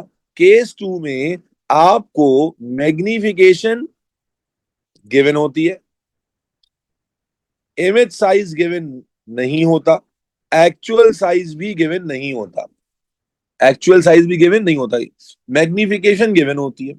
क्या करना होगा भाई? आए देखते हैं। अब लेट्स सपोज एग्जामिनर ने एक्चुअल साइज जो है वो नहीं दिया हुआ। अब आपको इस तरह से पेज पर लेट्स से के एक इमेज बनी हुई नजर आ रही है। लेट्स से के कुछ इस तरह की इमेज आ रही, और यहां मार्किंग हुई हुई है यूं करके।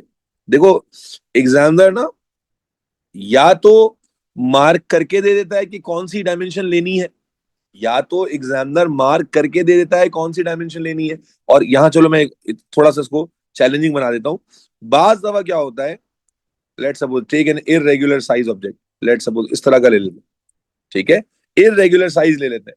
अब एग्जामिनर ने मार्किंग भी नहीं दी, यहां पर छोटा सा लिख के दे दिया 2000x। तो बेटा ये क्या चीज गिवन है, जल्दी से बताएंगे? ये जो छोटा सा लिखा हुआ है साइड में 2000x, ये क्या चीज गिवन हो गई बच्चों? मैग्निफिकेशन गिवन हो गई।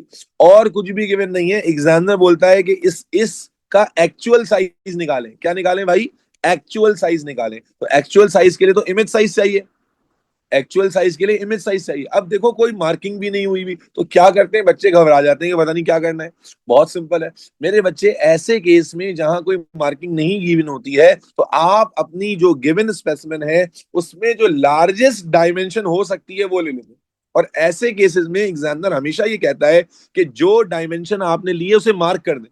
देखो जैसे पिछले सवाल में एग्जामिनर ने मार्किंग दी हुई थी, है सोनो, ये देखो एग्जामिनर ने मार्क करके दिया हुआ था। इसी तरह से एग्जामिनर यहां पर क्या कह देता है कि भाई आप जो है वो एक्चुअल साइज निकालें। अब एक्चुअल साइज तो निकालें सर, लेकिन मसला क्या आ रहा है? मसला ये आ रहा है कहां से मेजरमेंट करें। अक्सर बच्चा ये कंफ्यूज रहता है। तो भाई आप लार्जेस्ट या बेहतर क्या है, लॉन्गेस्ट पॉसिबिलिटी पर चले जाएं। तो क्या लगता है, अगर मैं कॉमन सेंस लगा पाऊं तो मेरे ख्याल में मेरा अंदाजा ये है कि लॉन्गेस्ट डायमेंशन ये वाली बनेगी, या लॉन्गेस्ट डायमेंशन ये वाली बनेगी। ऐसा ही है, या तो ये वाली बनेगी, या डायगोनल में आ जाए ये वाली बन जाएगी। सही। तो अब एग्जामिनर ना हमेशा ऐसे क्वेश्चंस में करेगा, कहेगा आपसे क्या, कि भाई जो एरिया आपने मार्क किया है ना उसको, यानी जो एरिया आपने मेजर किया है उसे मार्क कर दें। तो मार्किंग बहुत क्लियर होनी चाहिए। तो मार्किंग करते हुए आपने ध्यान रखना है कि अगर मैं ये सिलेक्ट कर रहा हूं, देखो मार्किंग कैसे करते हैं।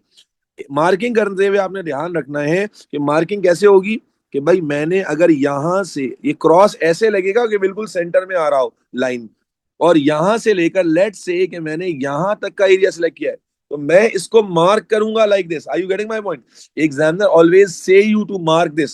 एग्जामिनर हमेशा कहेगा कि इसको मार्क कर दो, ताकि जब वो चेकिंग करने बैठेगा तो वो भी स्केल रख के यहां से मेजर करेगा ना। यस और नो? बात समझ आ रही है? तो एग्जामिनर को आपने अगर, एग्जामिनर ने खुद कोई मार्क एरिया नहीं दिया है तो फिर एग्जामिनर ऐसे पूछता है। अब क्या करना है भाई, मैग्निफिकेशन गिवन है, फिर रूलर निकालेंगे। ठीक है, रूलर निकालेंगे, और रूलर निकालने के बाद हाँ लाइन भी ड्रॉ कर सकते हैं अगर कह रहे हैं। रूलर निकाला, और रूलर निकालने के बाद पॉइंट को मेजर करने की कोशिश करते हैं।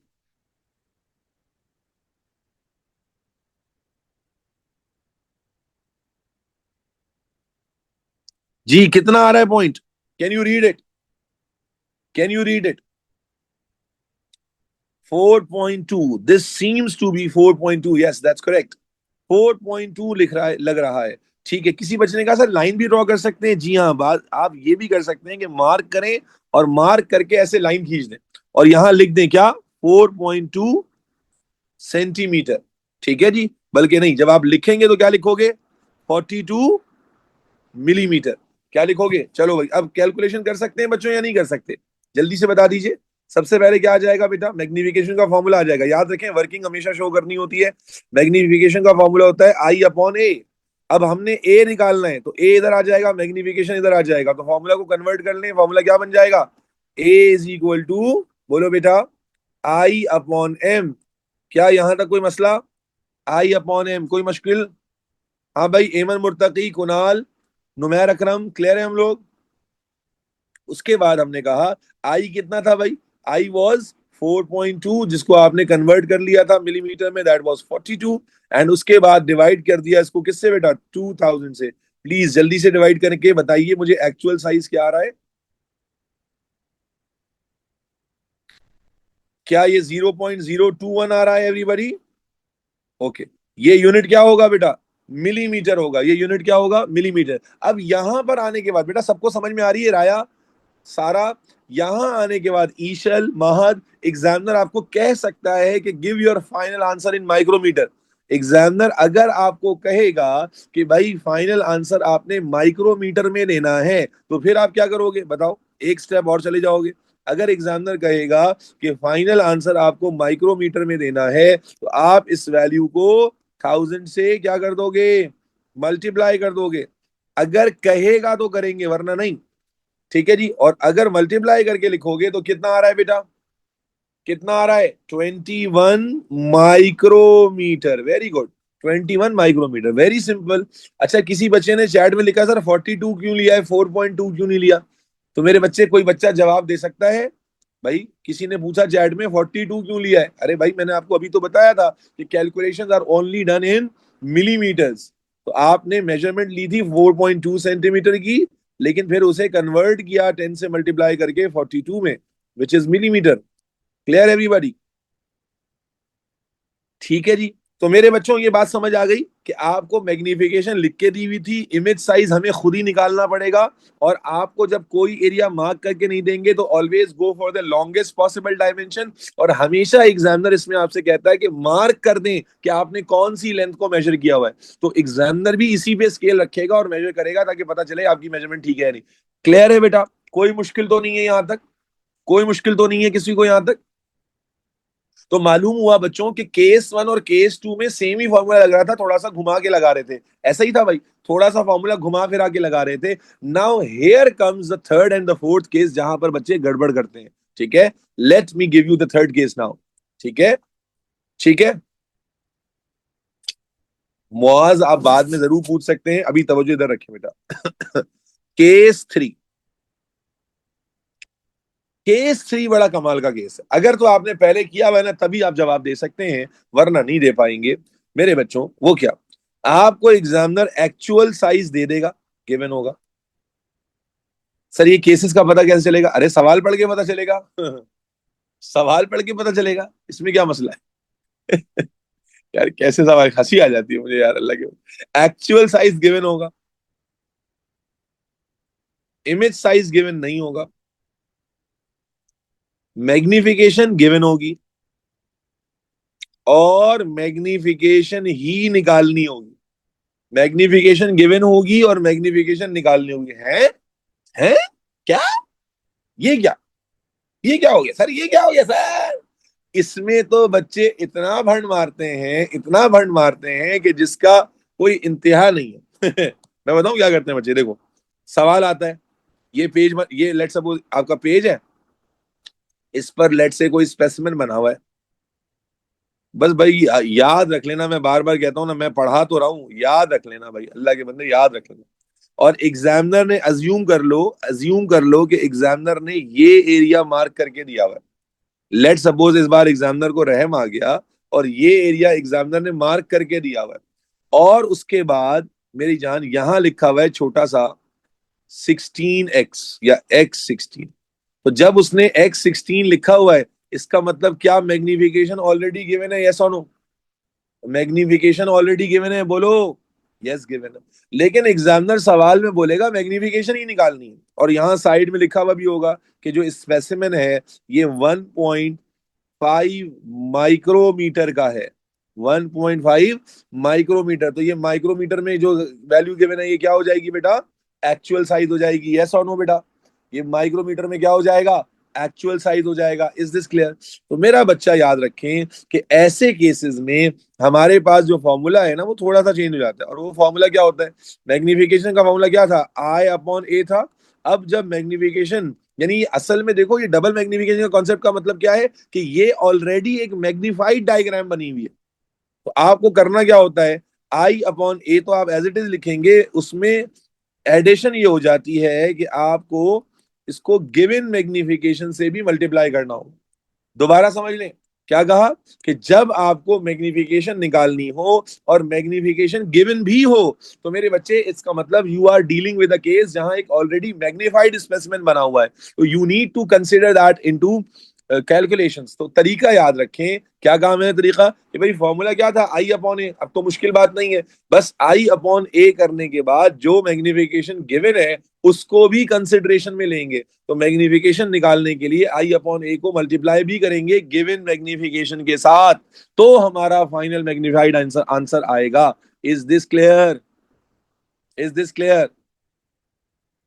ठीक है जी। भाई नहीं ड्रॉ की हुई सवाल पे सवाल क्रिएट नहीं होता है अहमद, सवाल का जवाब होता है मेरी जान। तो आपको जो भी केस आ रहा है, बात समझने की कोशिश कीजिएगा, जो भी केस आ रहा है उसमें अगर मैग्निफिकेशन पहले से गिवन है, बेटा यहां पर मैंने लिख दिया था प्लीज, अगर मैग्निफिकेशन गिवन है और आगे जाके मैग्निफिकेशन पूछ भी रहा है, तो मेरे बच्चों आपने जहन में रखना है कि you need to consider the given magnification in account as well. तो अब आपने क्या करना है बताइए, जल्दी से बताएं अब क्या होगा? इमेज साइज निकालोगे बच्चों? इमेज साइज निकालने के लिए क्या करते हैं बोलिए? रूलर ले लेते हैं। रूलर ले लिया और रूलर लेकर यहां पर जो मार्किंग एरिया था उस पर रूलर रखा। कितनी वैल्यू आ रही है? अगर मैं सही रीड कर पा रहा हूं तो 1.1 आ रही है शायद वैल्यू। 1.1 के करीब आ रही है वैल्यू एवरीबॉडी, बिल्कुल ठीक है। देखो जो बात बता रहा हूं उसको बस समझ लो ताकि एग्जाम में भरना हो जाए। चले भाई शुरू करते हैं। तो हमारे पास का मतलब इमेज साइज कितना आ गया बेटा? 1.1 सेंटीमीटर। तो मिलीमीटर में कितना हो जाएगा? जल्दी जल्दी, 11 मिलीमीटर हो जाएगा। यस और नो बच्चा? एक्चुअल साइज क्या गिवन था?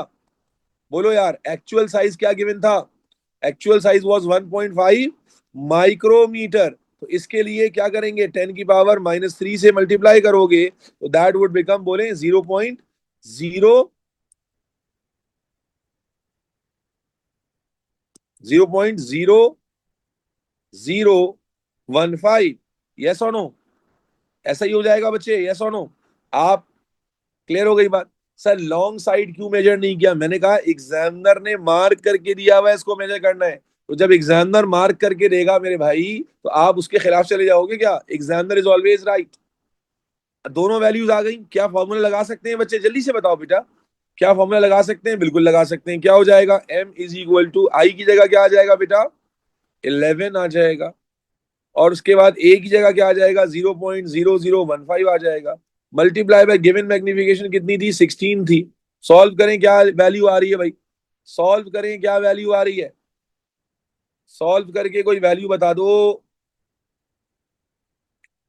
सॉल्व करके कोई वैल्यू बताए भाई। शाह हसन लिख रहे हैं 117,333। ओके, 117,333 यही वैल्यू आ रही है भाई। यहां पर मैं लिख देता हूं टाइम्स। मैंने आपको बताया था आप एक्स करके भी लिख सकते हैं, टाइम्स करके भी लिख सकते हैं। 0.3 आ रहा है या नहीं आ रहा है? अगर 0.3 आ रहा है तो एक डेसिमल प्लेस लिखते हैं बेटा। अगर 0.3 आ रहा है तो एक डेसिमल प्लेस लिख दोगे, ठीक है? मैंने आपको बताया था कि आपका आंसर 1 डेसिमल प्लेस तक होता है। अगर 0.3 आ रहा है तो ऐसे लिखोगे 117,333 times. Is this clear? Third case clear है? थर्ड केस में क्या चीज थोड़ी डिफरेंट लगी आपको? कि मैग्निफिकेशन, अच्छा बच्चे क्या करते हैं मैं बताना भूल गया, बच्चों का भंड तो बताना भूल गया कि एग्जामिनर ने मैग्निफिकेशन दी हुई है, आगे जाके मैग्निफिकेशन पूछा हुआ है। अगर आगे जाके मैग्निफिकेशन पूछा हुआ, बच्चा क्या लिखता है? डायरेक्ट लिख देता है 16x है। सर ये तो आपने लिखा हुआ था, आपको पता नहीं चला, आपने तो लिख के दे दी थी। ओहो, हमने तो चीटिंग कर ली कर ली कर ली।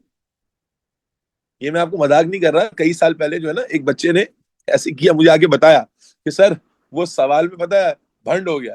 मैंने कहा क्या फंड हो गया? कह रहे सर मैग्निफिकेशन निकालनी थी और मैग्निफिकेशन लिखी हुई थी। मैंने कहा क्या किया तुमने? कह रहे सर मैंने कॉपी कर दी, मैं थोड़ी ना कंफ्यूज होऊंगा सर, मैं थोड़ी ना कंफ्यूज होऊंगा सर, मैं थोड़ी ना कंफ्यूज होऊंगा।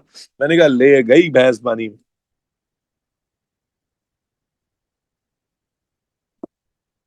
आपने ट्रिपल तीन जगह की जगह डबल थ्री लिख दिया है। ओ अच्छा अच्छा।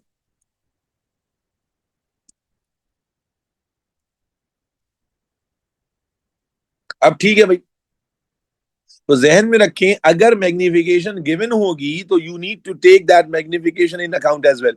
इज दिस क्लियर बच्चे? क्लियर है हम लोग?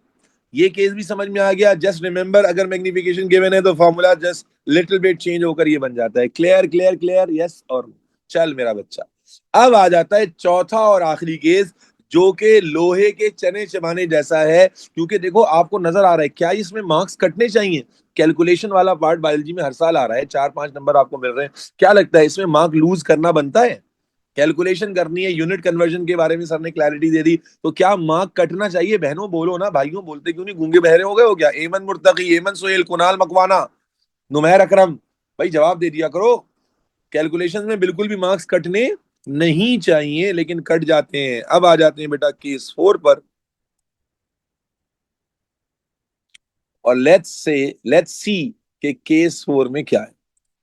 केस 4 बड़ा खानदानी केस है, और इस केस 4 में तो भाई ऐसे ऐसे भंड मार के आते हैं ना बच्चे, ऐसे ऐसे भंड मार के आते हैं कि बस उनको पता नहीं चलता। अच्छा, पहले तो पता ही नहीं चलता था कि भंड मार दिया ना, अब तो आंसर स्क्रिप्ट आती है। और यकीन कीजिए, ये मैं सोच भी रहा था वीडियो बनाऊं इस बात पर। बहुत सारे बच्चे जो मुझसे पढ़ते हैं, खास तौर पे मॉर्निंग्स में पढ़ते हैं, ये मैं आपको ना एक दिल दिल की बात बता रहा हूँ। उनके माँ बाप ना बड़े परेशान हो जाते हैं जब बच्चा उनका O2 से O3 में आता है ना, और फिर जब उनका केमिस्ट्री या बायोलॉजी के टेस्ट के रिजल्ट्स आना शुरू होते हैं, तो आप जानते हैं किसी का आ रहा है 50% स्कोर, किसी का 40%, किसी का 30%, किसी का 70% मुश्किल। तो अम्मा अब्बा कहते हैं मेरा बच्चा तो बड़ा इंटेलिजेंट चला आ रहा था भाई, बड़ा तगड़ा स्कोरर था, ये अचानक से इसको क्या हो गया? लगता है इसको केमिस्ट्री या फिजिक्स समझ में नहीं। अच्छा, घर जाके बच्चा तारीफें कर रहा होता है सर ने क्या पढ़ाया, लेकिन स्कोर नहीं ला रहा होता।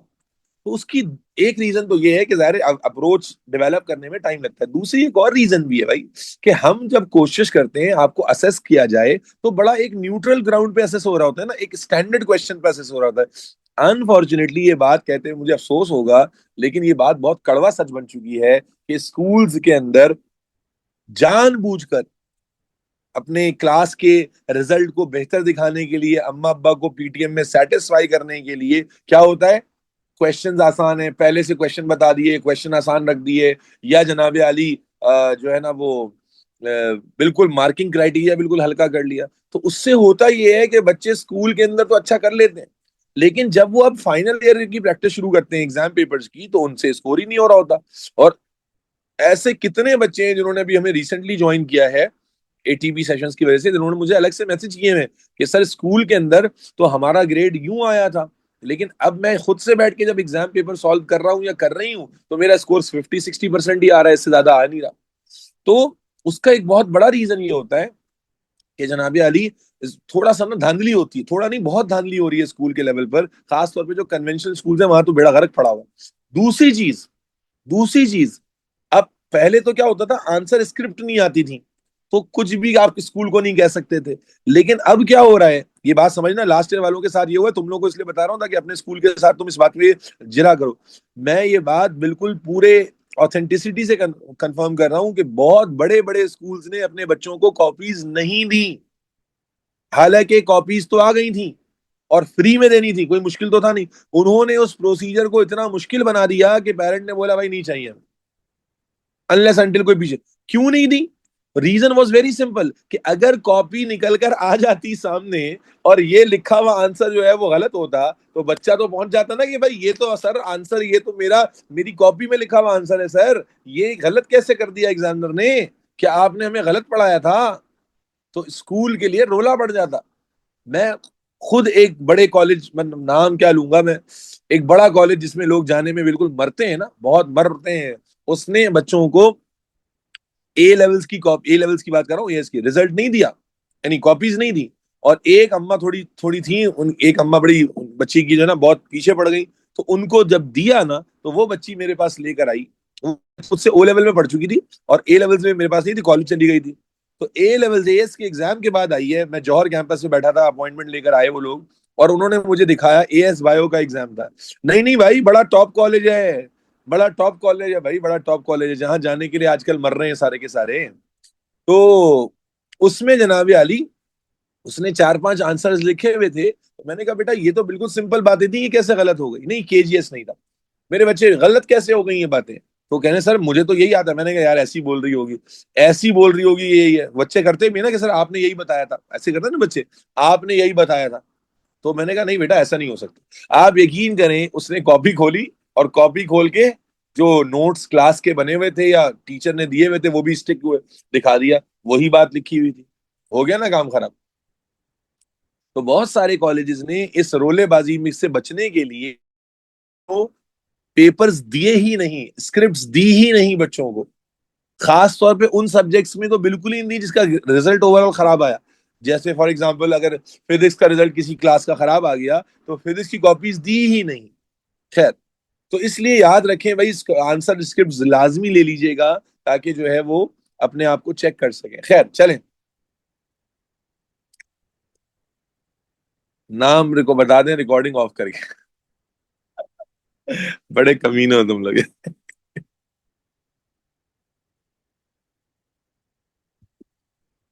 केस 4, चलिए।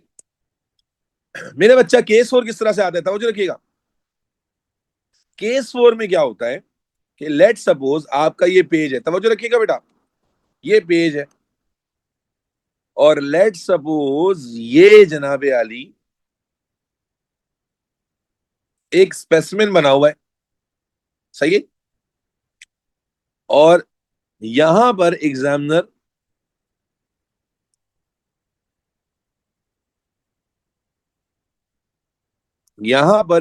आपके लिए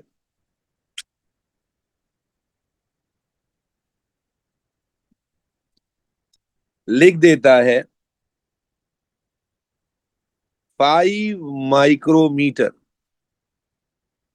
और आपसे कहता है कि भाई मैग्निफिकेशन निकालिए, मैग्निफिकेशन निकालिए। तो जल्दी से मेरे बच्चे बताएं, ये 5 माइक्रोमीटर क्या है? ये 5 माइक्रोमीटर क्या है? ये 5 माइक्रोमीटर क्या है भाई? एक्चुअल साइज है। ये 5 माइक्रोमीटर क्या है? एक्चुअल साइज है, यस और नो? तो बेटा 5 माइक्रोमीटर को आप कन्वर्ट करेंगे किसमें बेटा? जल्दी से बताएं, 10⁻³ से मल्टीप्लाई करके, तो ये मिलीमीटर में कितना आ जाएगा? 0.005 मिलीमीटर, यस और नो? अब जल्दी से बताएं, इमेज का साइज कैसे लेंगे? लॉन्गेस्ट पॉसिबल डायमेंशन लेंगे या छोटी वाली लेंगे जब एग्जामिनर ने मार्क करके नहीं दिया हुआ? हाँ भाई, लॉन्गेस्ट पॉसिबल डायमेंशन लेंगे, है ना? तो मैं क्या ये वाली मेजरमेंट ले सकता हूं? जल्दी से बताएं, क्या ये वाली मेजरमेंट ले सकता हूं? नहीं ले सकता। क्या ये वाली मेजरमेंट ले सकता हूं? नहीं ले सकता। कौन सी मेजरमेंट लेनी पड़ेगी? जो पॉसिबली लॉन्गेस्ट हो, यस और नो? यस और no everybody? No, no, no, no, no. बेटा यहां पर यही तो भंड है, यही तो भंड है बच्चे, यही तो भंड है। क्या भंड है मेरे बच्चों? यहां पर आपको साइज लेना ही नहीं है, यहां से, यहां पर साइज लेना ही नहीं है। ये जो लिखा हुआ है अल्लाह के बंदे, ये इसे कहते हैं स्केल बार। ये जो यहां इस तरह से लिख कर देता है एग्जामिनर, इसे कहते हैं स्केल बार। एग्जामिनर ने आपको ऑलरेडी एक साइज लेकर उसे अलग करके दिखा दिया है। फॉर एग्जाम्पल देखो, पीछे एक डायग्राम थी ना, ये देखो, इसमें हमने मेजरमेंट ली हुई थी। अब अगर मैं इस लाइन को अलग कर दूं और अलग से यूं करके दिखा दूं, तो आप इस लाइन को मेजर कर लें या यहां से मेजरमेंट कर लें, एक ही बात है, यस और नो? तो मेरे बच्चों, ये कहलाते हैं केस 4, हेडिंग अब लगाता हूं मैं, केस 4 कहलाता है स्केल बार क्वेश्चन, जिसके अंदर तो इतना कॉमन भंड मार के आते हैं बच्चे। स्केल बार का मतलब क्या है कि एग्जामिनर आपको ऑलरेडी एक स्केल दे देगा और उसके ऊपर एक वैल्यू भी लिखी हुई होगी। अब बच्चे क्या गलती करते हैं, बच्चे समझते हैं कि यार ये जो वैल्यू लिखी हुई है, ये जो है वो स्केल बार की वैल्यू है। भाई मुझे बताओ, क्या तुम गधे तो नहीं हो? क्या तुम्हें ये 5 माइक्रोमीटर की लाइन लग रही है? तुम्हें ये 5 माइक्रोमीटर की लाइन लग रही है क्या? क्या ये लाइन 5 माइक्रोमीटर की है क्या? नहीं है। 5 माइक्रोमीटर की लाइन ये है ही नहीं। 5 माइक्रोमीटर की लाइन इतनी बड़ी होगी। तो इसका मतलब ये लाइन, ये जो 5 माइक्रोमीटर लिखा हुआ है ये एक्चुअल साइज है। और इसी लाइन से हमने, मेरी बात समझ रहे हो सारे के सारे, हमें जब स्केल बार गिवन होता है तो हम स्केल बार की लेंथ को मेजर करते हैं। हम अपने स्पेसिमेन में से कुछ भी मेजर नहीं करते। सर क्यों नहीं करते? क्योंकि एग्जामिनर ने जो चीज, हो सकता है एग्जामिनर यहां से यहां तक मेजर करना चाह रहा था और उसी को यहां से लेकर उसने अलग करके दिखा दिया। Are you getting my point? तो आप क्या करोगे? जन्नत, जन्नत क्या कर रही हो बेटा? आप तो अच्छे स्कूल की बच्ची हो यार, आपसे तो मुझे गलती की उम्मीद कम है। तो कितना आ रहा है देखो, साइज अगर मेजर करूं तो लगभग 1.1 बन रहा है। क्या बन रहा है ये? 1.1 बन रहा है, यस और नो? 1.1। तो मेरा बच्चा, ये 1.1 होगा हमारा क्या? जल्दी से बता दो बेटा। ये इमेज साइज होगा हमारा 1.1 सेंटीमीटर, जिसे हम कन्वर्ट करेंगे 10 से मल्टीप्लाई करके तो ये आ जाएगा 11 millimetre. Is this clear?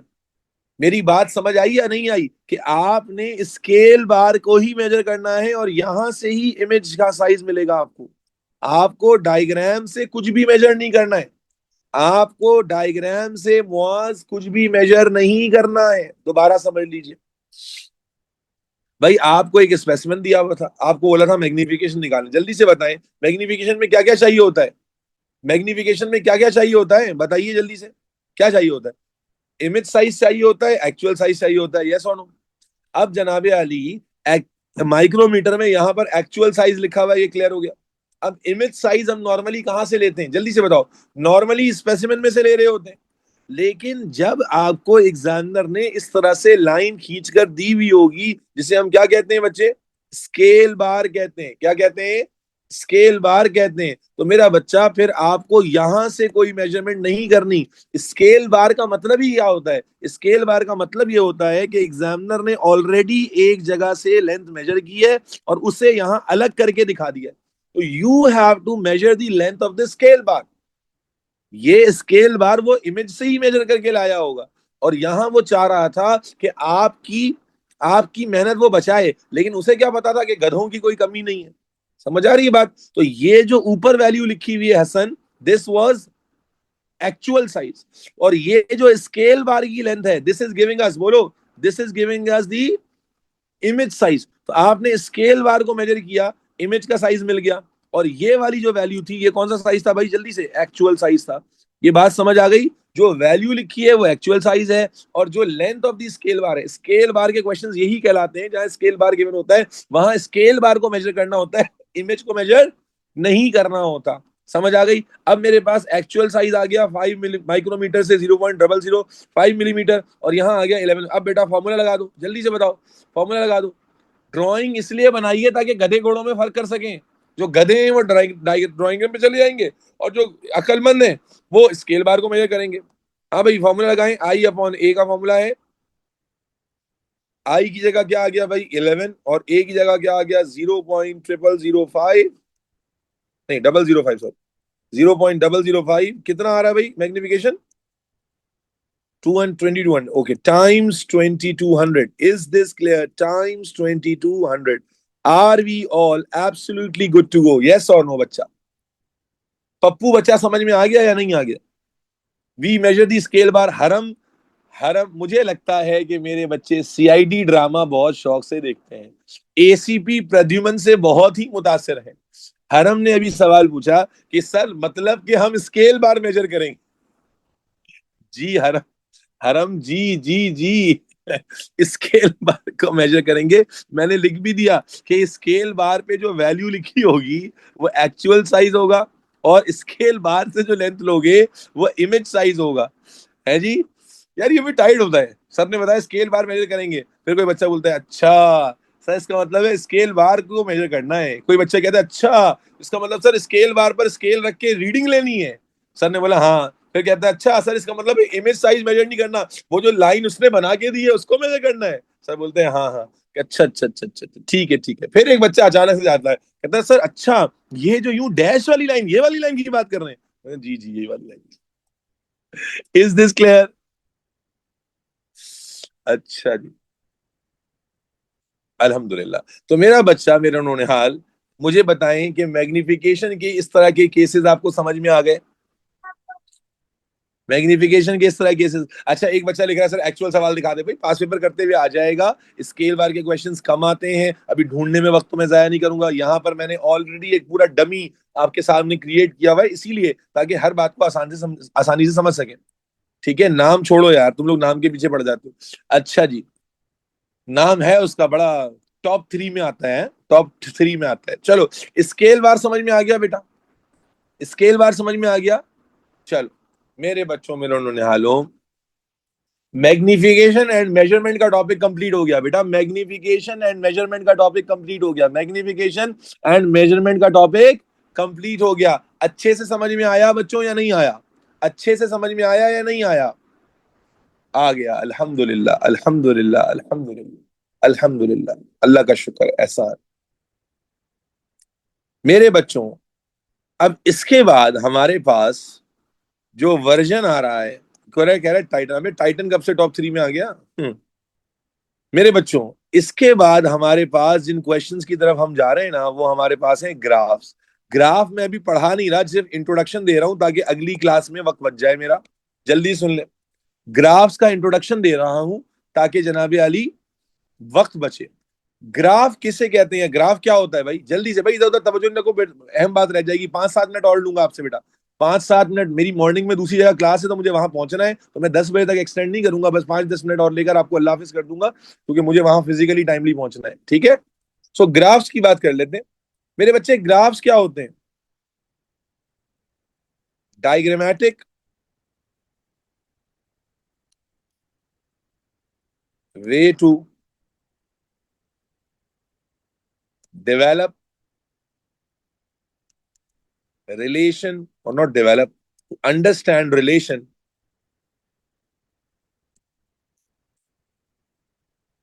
between two sets of data।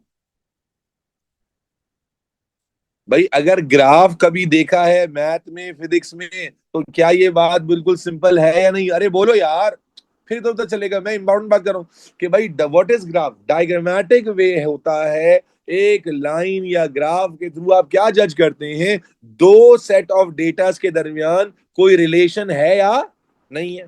Relation है, डायरेक्ट है, इनवर्स है, क्या है क्या नहीं है, या है ही नहीं रिलेशन, है ना? ग्राफ में क्या करते हैं मेरे बच्चे? ऐसे ही करते हैं ना कि भाई डायग्रामेटिक वे होता है, आप एक डायग्राम और प्लॉटिंग के थ्रू डेवलप करते हैं एक ऐसा कंसेप्ट जिससे आप रिलेट कर पाए कि भाई दो सेट ऑफ डेटा जो है वो आपस में रिलेटेबल हैं या नहीं है, उनमें कोई रिलेशन है भी या नहीं है। ये क्यों ड्रॉ करते हैं? तो याद रखें, ग्राफ्स क्यों ड्रॉ करते हैं? For better interpretation of data, for better analysis of data. देखो, अगर एक डेटा मुझे नॉर्मली टेबल की फॉर्म में दिया हुआ है, बोलो, अगर एक डेटा मुझे बहुत सारा टेबल बना हुआ है, तो टेबल में देखकर ज्यादा पता नहीं चलता ना कि भाई कहाँ वैल्यू बढ़ रही है, कहाँ कम हो रही है। लेकिन जब मैं उनको ग्राफ में प्लॉट करता हूं, तो क्या एग्जैक्ट ट्रेंड दिख रहा होता है या नहीं दिख रहा होता? बोलो बेटा। आप क्रिकेट मैच देखते हैं, क्रिकेट मैच में देखा है आपने कि दरमियान में जगह जगह ग्राफ आ रहा होता है कि भाई ये स्कोरिंग ग्राफ आ रहा है, ये विनिंग ग्राफ आ रहा है ना? तो ग्राफ में आपको पूरी जर्नी क्लियर नजर आ जाती है। अबे हाँ ना बोल। इंडिविजुअली लिखा होगा कि एक बैट्समैन ने इतना स्कोर किया, 20 स्कोर किया, फिर सेंचुरी बनाई, फिर 30 स्कोर किया, फिर 40 स्कोर किया, फिर 68 बनाए, फिर 42 बनाए, फिर जीरो पे आउट हुआ, तो वो डेटा कंफ्यूजिंग हो जाता है। Does this make sense? वो डेटा कंफ्यूजिंग हो जाता है। लेकिन मेरे बच्चे, जब आप उसी को ग्राफिकल फॉर्म में बताते हैं, तो आपको पूरी परफॉर्मेंस ओवरऑल दिख रही होती है कि कहां पर इस बैट्समैन का बैड पैच आया है और कहां पर इसने अच्छा स्कोर किया हुआ है। So for better analysis and understanding of the data, graph draw किया जाता है better analysis and better understanding of, बोलो, डेटा के लिए। क्लियर है? क्लियर है बच्चों? यस और नो? चलो मेरे बच्चों, मेरे नैनो, अब आपके एटीपी में यूजुअली दो तरह के ग्राफ की बात होती है। एक जिसे हम कहते हैं लाइन ग्राफ, और एक जिसे हम कहते हैं बार ग्राफ। दो तरह के ग्राफ्स की बात होगी बेटा। लाइन ग्राफ भी आता है बायोलॉजी के अंदर, बार ग्राफ भी आता है ड्रॉ करने के लिए। लाइन और, बोलो भाई, बार ग्राफ। लाइन ग्राफ और बार ग्राफ के अंदर बहुत सारी वेरिएशंस हैं। मैं सारी लिख देता हूं फ्लो चार्ट पे, इंशाल्लाह अगली क्लास में डिस्कस करेंगे। अभी दिमाग खुल जाएगा आपका, है ये क्या है सर? तो इसमें हमारे पास फ्री हैंड ग्राफ होता है, इसमें हमारे पास अल्लाह आपका भला करे रूल्ड लाइन ग्राफ होता है, इसमें हमारे पास अल्लाह भला करे स्मूथ कर्व होता है, इसमें हमारे पास लाइन ऑफ बेस्ट फिट होती है, इसमें हमारे पास, तवज्जो रखें, इसमें हमारे पास एक्स्ट्रापोलेशन होती है, और हमारे पास इसमें इंटरसेक्टिंग लाइंस भी होती हैं।